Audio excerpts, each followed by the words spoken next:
બાળકો, આવો સાંભળીએ વાર્તા સિંહ અને ઉંદર. એક મોટા વિશાળ જંગલમાં એક ગુફા આવેલી હતી. એ ગુફા જંગલના રાજા સિંહની હતી. એ ગુફાની આજુબાજુમાં જ એક નાનું દર હતું. એ દરમાં એક ઉંદરનું ઘર હતું. એક સમયની આ વાત છે. એક દિવસ તે સિંહ ખૂબ જ થાકેલો હતો. તે શાંતિથી ઊંઘી રહ્યો હતો. ત્યારે એક ઉંદર ગુફાની આજુબાજુ ભટકી રહ્યો હતો.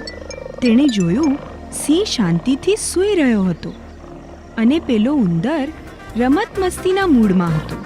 એ તો સિંહના શરીર પર આમ તેમ ફરવા લાગ્યો અને મસ્તી કરવા લાગ્યો, અને આમ કરવાથી સિંહની ઊંઘમાં ખલેલ પડી અને તે જાગી ગયો.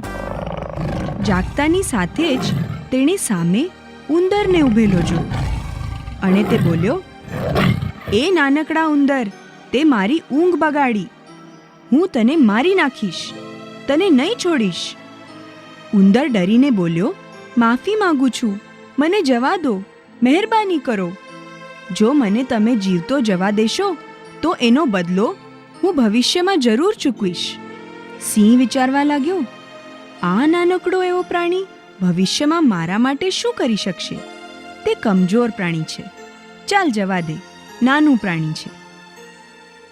થોડા સમય પછી એક શિકારી શિકાર કરવા માટે જંગલમાં આવ્યો અને તેણે સિંહને પકડવા માટે જાળ બિછાવી, અને તે જાળમાં સિંહ ફસાઈ ગયો.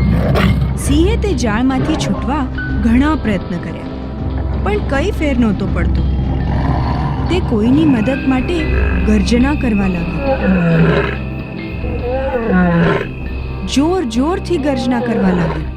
તે સમયે પેલો ઉંદર દરમાં આરામથી સૂતો હતો. ગર્જનાનો અવાજ સાંભળી તે જાગ્યો અને બહાર આવ્યો. તેણે જોયું કે સિંહ જાળમાં ફસાઈ ગયો હતો. ત્યારે ઉંદર બોલ્યો, "અરે જંગલના રાજા, તમે જરાય મૂંઝાતા નહીં. હું આવી ગયો છું. હું હમણાં જ જાળને કાપી નાખું છું." આમ કહી તે જાળને કાપવા લાગ્યો અને સિંહ જાળમાંથી મુક્ત થઈ ગયો. સિંહે જીવ બચાવવા માટે ઉંદરનો આભાર માન્યો અને બોલ્યો, "સાચે જ આપણે બધાએ હંમેશા એકબીજા પ્રત્યે દયાભાવના રાખવી જોઈએ. નાના જીવજંતુઓ અને મોટા પ્રાણીઓ પણ એકબીજાને મદદરૂપ બની શકે છે. જો આપણે સારું કરીએ તો બીજા પણ આપણું સારું કરે છે." અને સિંહ અને ઉંદર એકબીજાના મિત્રો બની ગયા. બોધ. તો સમજ્યા ને બાળકો, દયા એ સૌથી મોટો સદ્ગુણ છે. આપણી ચેનલને લાઈક કરો એન્ડ સબસ્ક્રાઈબ કરો. ચેનલને લાવો છે તો કહો.